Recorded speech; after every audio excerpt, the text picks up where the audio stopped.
Alright, so in this video we're going to take a photo and we're going to make it seem as though it's done in a old classic 1950s style pinup poster. If you ever seen those kind, it's got the really kind of kind of an almost painted look to it. Really old fashioned. Here's a quick way to do that to a photograph. So the first thing I need to do is actually I'm going to go ahead and duplicate this layer just so we don't really alter our original pixels, just in case we need to go back to the original for any reason. So, on that duplicate, first thing I'm going to do is actually go under the filter menu. We're going to go to blur and to surface blur. What this will do is remove a lot of the detail, but keeping our edges pretty much intact. And you can see right there in my preview, smoothing out that image pretty good. So, I'm just going to leave my radius at 5 and threshold at 10. Let's hit OK. I'm going to double click my magnify tool just so we can zoom in here a little bit, kind of get a better idea what's going on. So if I command Z and undo that, you can see it's removed a great deal of that detail. But not all of it. You can see on the lips here it's still little sharp areas, and of course her hair, we need to smooth that out quite a bit. So to do that, I'm going to go over here and get my smudge tool. I want to make sure that my setting is very low. In fact, in this case, I want my setting, the strength, to be about 4%, which is fine. And leave the mode to normal. Now, I'm going to size my brush up. I'm using my bracket key and size that brush up a little bit. Make it a little bit softer. Hold down the shift key and left bracket and make that brush a little bit softer. So starting inside the hair, I'm going to make sure that my brush settings don't bring up my brush options here. I'm going to make sure that none of these items are checked, so we're just getting a regular brush behavior there. I'm just going to start painting in her hair with that smudge tool. Now what I'm doing is going with the direction of the hair.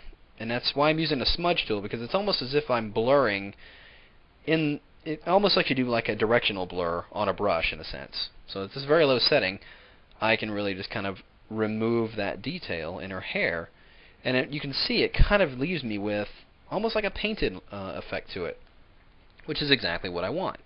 So I'm just going to keep brushing into her hair here. Some areas I don't have to go with the direction of the hair if I want to get that much more detail removed. So right in this area here, if I go at a little bit of an angle, a little bit more detail is taken out.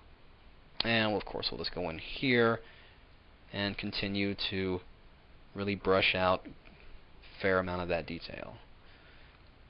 Let's go right through here.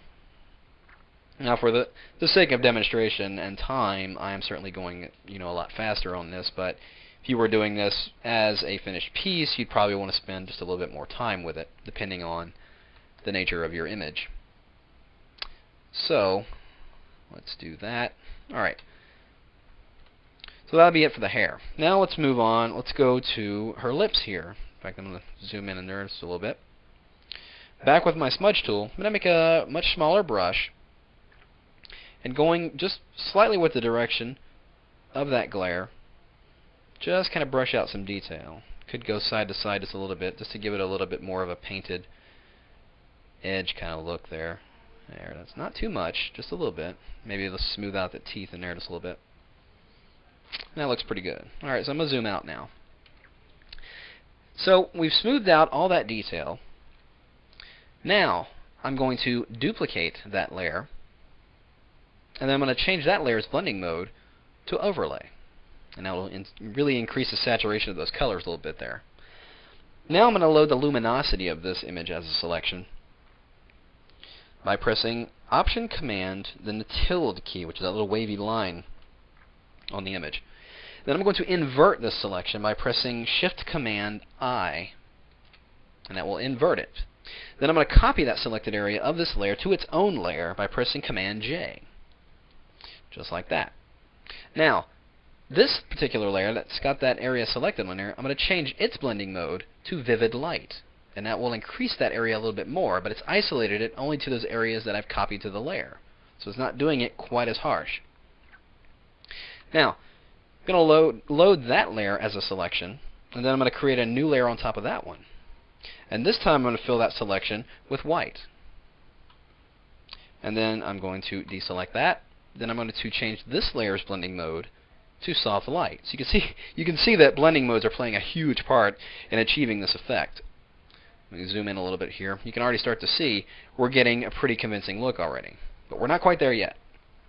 Now, I'm going to merge all these layers together, but I want them to be the merge to be on its own layer. I don't want to flatten this image yet, but I want to get all of these onto its own layer because I need that for the next effect I'm going to apply.